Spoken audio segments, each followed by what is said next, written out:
Hello, everyone. I will now take our symposium across the Pacific Ocean with my project on assessment of increasing flood risk and application of the sponge city concept to increase flood resilience in Ho Chi Minh City, Vietnam.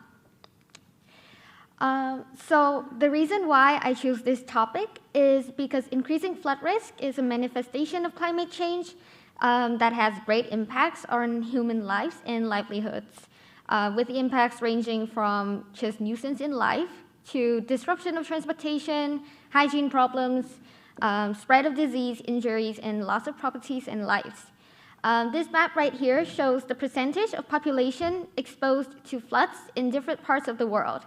And for this project, I chose to look into the case of my home country, Vietnam, which is one of the two countries with the highest exposure to flooding, and specifically into our biggest population and economic hub, Ho Chi Minh City. Some background, Ho Chi Minh City is an emerging megacity with over 9 million people. It is the economic center of the country with the highest GDP and GDP per capita. Geographically, the city is situated on low-lying marshland that is only 5 meters above sea level on average, and nearly half of the area is actually less than 1 meter above sea level.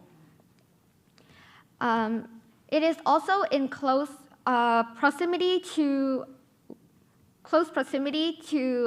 water bodies such as the Saigon River, the Dong Nai River systems, and it also has many small canals, and it is near the coast. It is located in a tropical climate with 2 seasons, dry and rainy season, with 90% of the precipitation falling in the rainy season between May and November. A recent study also found that the city is the fastest sinking coastal city in the world, making it extremely susceptible to sea level rise. For all these reasons, Ho Chi Minh City is very flood prone, and the situation will worsen as climate changes, and it will have great consequences on our population and economy. How my project is structured. As the project title indicates, the 2 main themes of this project are assessment of increasing flood risk and increased flood resiliency with the sponge city concept. Ho Chi Minh City will be at higher flood risk due to climate change and urbanization, with climate change causing extreme rainfall and sea level rise, while urbanization comes with urban flooding and land subsidence. Extreme rainfall and urban flooding will lead to inland flooding, while land subsidence and sea level rise leads to coastal flooding, and the 2 together leads to increasing flood risk. And the situation will call for the need to increase flood resilience, which can come either as gray infrastructure on green infrastructure. For this project, I focus on green infrastructure due to the various co-benefits that they bring, and specifically into the sponge city concept, exploring the principles of the concept, an example, and the opportunities that Ho Chi Minh City have, and some potential locations, as well as some identification of some constraints and recommendation for application. So the first part, assessment of increasing flood risk. This diagram shows the main types of floods: coastal, urban, pluvial, river, and flash floods. And Ho Chi Minh City is where all these types of floods can occur. Extreme rainfall, which will become more frequent due to climate change, will enhance inland flooding, which includes urban, pluvial, river, and flash floods. And impermeable surface that characterize the built urban environment will add to flooding as rainwater accumulates on the surface and inundate the landscape rather than being absorbed by the soil. It also adds to flash floods as it allows water to move quickly through the topography. Even though Ho Chi Minh City is quite flat, it still occurs because of the impermeable surface. Sea level rise can permanently submerge landscapes at low elevations and make tidal events and storm surge more significant. river level will also rise as sea level rises, especially in coastal areas such as Ho Chi Minh City. So river floods will also be more likely to occur. And finally, land subsidence, which is the sinking of land, can be due to natural or anthropogenic reasons, but in the case of Ho Chi Minh City, it's predominantly anthropogenic. To be specific, it is mainly caused by intense groundwater extraction, lack of groundwater recharge due to impermeable surface, inadequate underground infrastructures, as well as pressure from heavy concrete infrastructures on the soft marshland. Land subsidence will make the impacts of sea level rise worse, as the two together means even lower elevation, which is projected right here.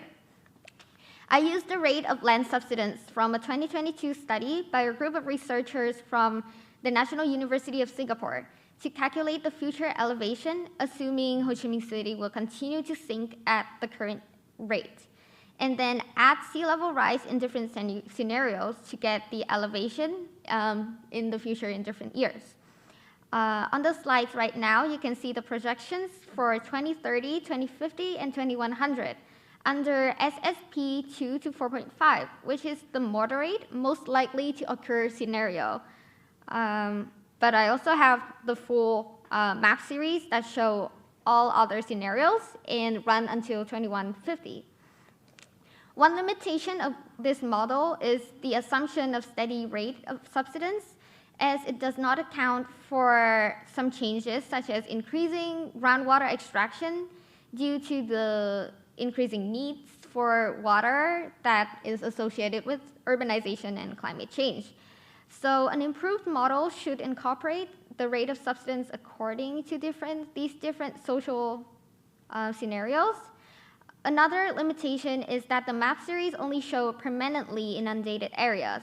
So the impacts of storm surge and tidal patterns are not explicitly shown, but this kind of study can be used in combination with such storm surge and tidal models for the purpose of identifying vulnerable areas to build risk reduction solutions and inform land use planning. Which brings us to the next part, that is to increase flood resilience. The two types of stormwater management are gray infrastructure and green infrastructure solutions. Gray infrastructure solutions are traditional hard engineering solutions in the built environment, such as gutters, drains, pipes, and retention basins. With gray infrastructure solutions, runoff is directly diverted into water bodies with the pollutants that it picked up along the way, so it can cause really bad water pollution, and in case of failing, it will cause even worse flooding. And the World Bank has deemed gray infrastructure solutions as no longer sufficient to deal with the increasing flood risk that we see in the world today. That's why we need to turn to green infrastructure solutions, which are nature-based solutions such as permeable pavement, vegetative swales, urban tree canopies, natural forest wetlands, and mangroves, and so on. With green infrastructure solutions, runoff is filtered by vegetation and released into the ground. So it also provides multiple ecological co-benefits, and it is regarded as the cost-effective solutions to increase flood resilience. And Sponge City is among such nature-based solutions. This is a diagram of how a sponge city would work. A sponge city would have natural landscapes such as lakes, rain gardens, wetlands, and so on. When it rains, these landscapes will be able to absorb and filter, then store the water. And like a sponge, it can release the water when droughts occur and tackle both floods and droughts at the same time, ideally. Shenzhen, a city in China, is one of a successful implementation example of the sponge city concept. Shenzhen Green Stormwater Infrastructure System includes waterfront parks and mangrove forests, which can be seen in the lower left.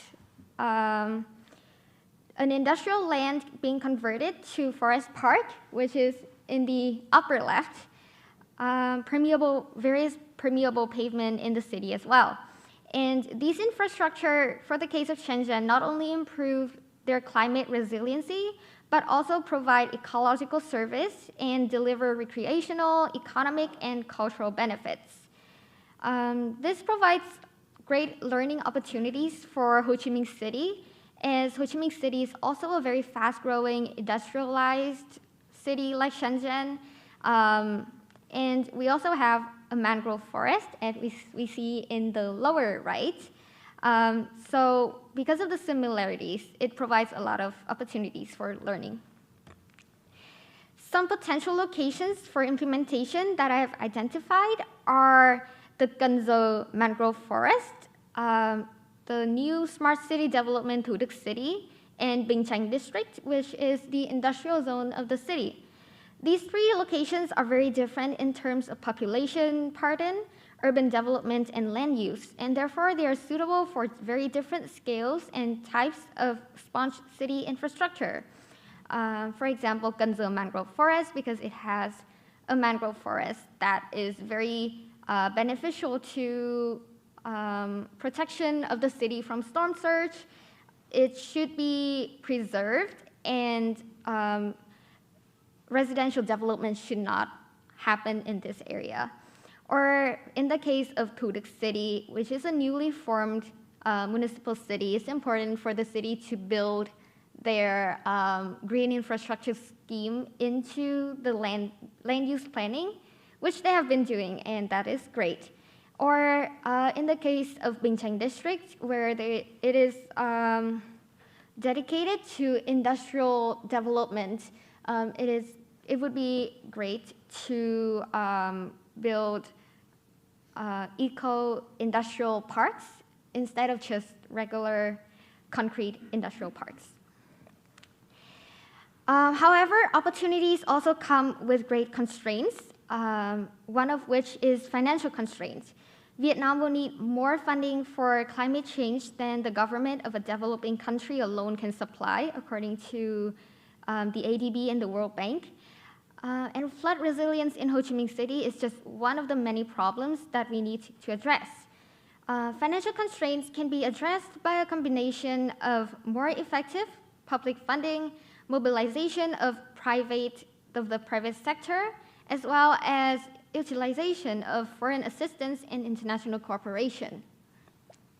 Another constraint is geographic and technical constraint, such as the capacity for flood mitigation that have not been thoroughly studied for the case of Ho Chi Minh City. And this will require the city to review existing methodologies and learn from other case studies elsewhere, as well as encourage research on the city's specific case, because each place is very different. Socioeconomic and institutional constraints can also arise, specifically land use conflicts, or also economy versus well-being environment dilemma. And the recommendation for the city would be to recognize the risk of urban development in vulnerable areas, so they don't do it, and prioritize a climate resilient society and sustainable development over immediate economic benefits. So in conclusion, Ho Chi Minh City will become more exposed to floods due to climate change and urbanization. And that increasing flood risk will call for measures to increase flood resilience. Ho Chi Minh City has opportunities to implement the sponge city concept, though various constraints may arise, but they are not insurmountable and is worth pursuing. Some current plans undermine flood resiliency, and the city must incorporate solutions to alleviate current and future flooding to protect the population and long-term development. And the sponge city concept is just one recommendation. There are many other possible solutions to consider and will require more study. And I would like to say thank you to my Capstone Advising Committee, Dr. Amy Lerner and Dr. Isabel Rivera Collado, as well as our program director and coordinator, Corey and Hannah, my CSP cohorts, my roomies who came here, and for my family who is probably watching this through live stream. Thank you so much.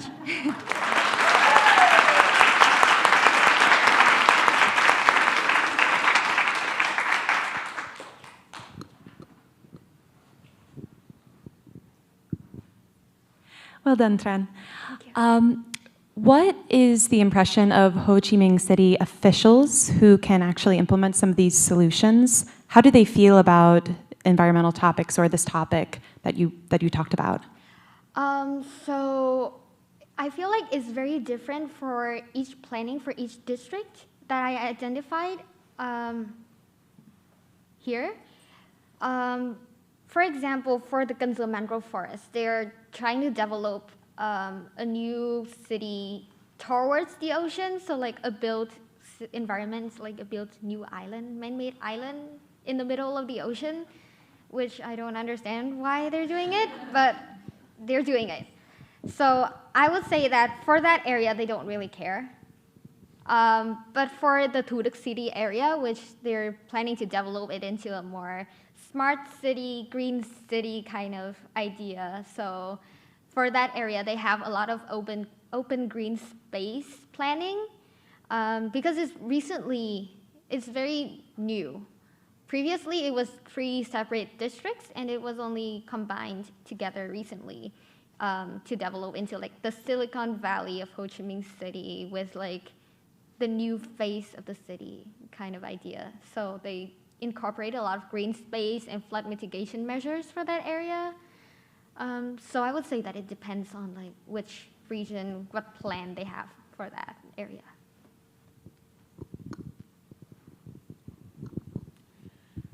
Tran, congratulations. Do you think showing how much of the cost of these floods can impact the economy to these more conservative districts can be a strategy to convince them? I think that they probably do have flood assessment already. It's just whether they care about it or not. And sometimes it's not the full assessment. For example, for the mangrove forest area, because it's currently not very habited, not a lot of people living there right now, the value that they calculate for the cost would not be correct to the planning that they're planning to have. Like right now, because there are not a lot of infrastructure, not a lot of people living in that area, the cost is probably quite low, and because there's a mangrove forest there, there's a lot of indirect costs associated with it because the mangrove forest would protect the rest of the city. So they can, I don't know for sure, but I feel like they won't calculate the indirect cost of like not of affecting the mangrove forest to the rest of the city. They only care about the very local first level. That's my impression, but I can't say for sure.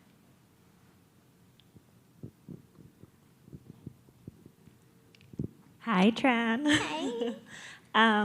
So I have 2 questions. The first one, and this is for someone who is not in your field of study. The first one, you call for additional research that's specific to Ho Chi Minh. What kinds of studies, in terms of like the particular topics of interest of study, would you like to see implemented, and also the types of methodologies that would be required to analyze this case kind of in greater depth? And then the other question is, you say that the concept of sponge cities is one measure that could be implemented, but that additional measures are required to kind of mitigate the impacts of climate change. What are these other additional measures that you propose? Okay, so the first question, regarding further study, I recently went to a conference and I read this paper and then go to the conference about land capacity for flood mitigation. So each piece of land would have very different capacity for flood mitigation due to their soil characteristic, as well as topography. And one of the researchers that present at the conference that I went to talk about their methodology on how to assess all those different all those different characteristics and then like evaluate the capacity of land. And that is something that I really want to look into for the case of Ho Chi Minh City, because for example, like having, it will be more effective for investment to invest in areas that can mitigate more flooding than like choosing a random piece of land and then put green infrastructure there. So that is the kind of study that I want to see more in Ho Chi Minh City. And for the second question, because Ho Chi Minh City is flooding really, you can see like in 2100, it looks really bad. So that would probably need to have relocation.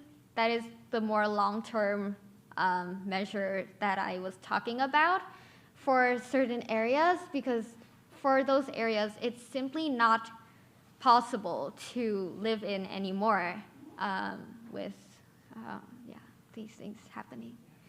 So that's the more long-term thing that I was thinking about. But there could also be other green infrastructure solutions or even gray infrastructure solutions that people also study about and leaning towards. So like the case of the Netherlands, that would be another case. Or like underground, huge infrastructure like in Japan, which is kind of impossible for the case of Ho Chi Minh City considering our financial ability.